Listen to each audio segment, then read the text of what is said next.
Šobrīd es atrodos Korejā, AOG sistēmas office ir šī mājā, kas ir blakus man, un māja, kurā mēs tūlīt dosimies, ir izveidota no saules apkuras sistēmas grīdas apsilde, kas ir ar ondulu apsildes paneļiem. Tātad mēs dosimies tagad iekšā mājā un paskatīsimies. Šeit uz jumta bija saules kolektori. Un visa šī māja ir izveidota no ondulu sistēmas paneļiem, un šie paneļi atrodas šeit pat zem grīdas. To mēs tūlītās paskatīsimies. Lūk, ir šie paneļi. Visa grīda ir noklāta ar šādiem paneļiem, kas tiek apsildīti tikai no saules kolektora sistēmas. Dosimies iekšā tālāk. Šeit istabā visa, kā jau es teicu, visa šī telpa ir izveidota ar apsildes paneļiem. Šiem paneļiem virsū tiek klāts lamināts, tiek klāts flīzes. Šeit viss ir ļoti, ļoti silts un mājā ir ļoti ērti. Māja tiek apkurināta, kā jau es teicu, ar šādiem saules kolektoru sistēmu, kas ir saules enerģija. Līdz ar to mājai nav nekādu izmaksu. Šeit pie sienas mēs varam redzēt, kāda ir šobrīd temperatūra.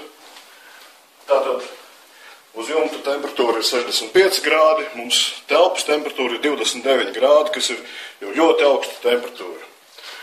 Un es gribētu visus aicināt izmantot šādas ondulu sistēmas paneļus.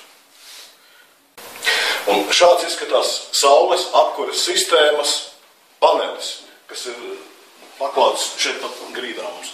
Šādi paneļi tiek savstarpēji savienoti ar speciālu savienošanas mehānismu, un šādā veidā tiek arī izklāta visa grīda ar šādiem ondulu sistēmas paneļiem, kas ir apsildes sistēma visiem apakšā.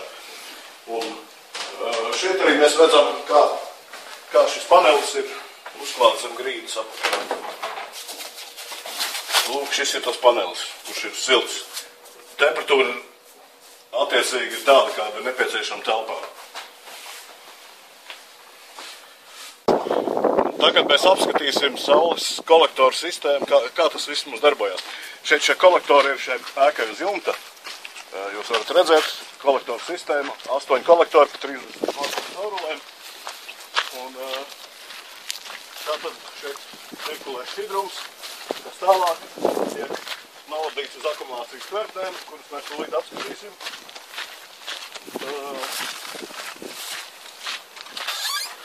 Tātad šeit ir nāk šķidrums, viņš cirkulē sūknis viņa dzenā. Viena akumulācijas tvertnē, tālāk ir otra akumulācijas tvertne, ir 3 ceļu vāči starpā, ir vadība, ir automātika, un tālāk tas viss tiek apsildīts ar ondulu sistēmas paneļiem, tas viss aiziet siltums, līdz ar to tā māja tiek sildīta tikai no saules apkuras. Tātad šī ir ondulu apsildes sistēma, ondulu Yang Aremok. Šis ir apsildes parauga variants mums šobrīd. Tas ir apsildes sistēma, tātad mēs viņu ieslēdzam, līdz ar to mēs varam šeit noregulēt temperatūru. Tātad, kāda mums attiecīgi ir nepieciešama.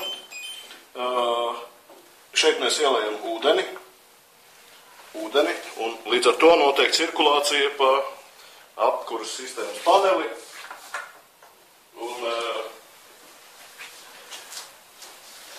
Un šis panelis ir šāda konstrukcija. Tātad ūdens cirkulē pa paneli, šie 4 paneļi, kas ir savienoti savstarpēji kopā, līdz ar to ir ļoti silti grīdi. Un šāda apkuras sistēma ir nepieciešama visās Latvijas mājās. Tas ir ļoti ērti un izdevīgi. Šāda apkuras sistēma, šādā istabā jūs varat vienas dienas laikā pats izveidot un uzstādīt.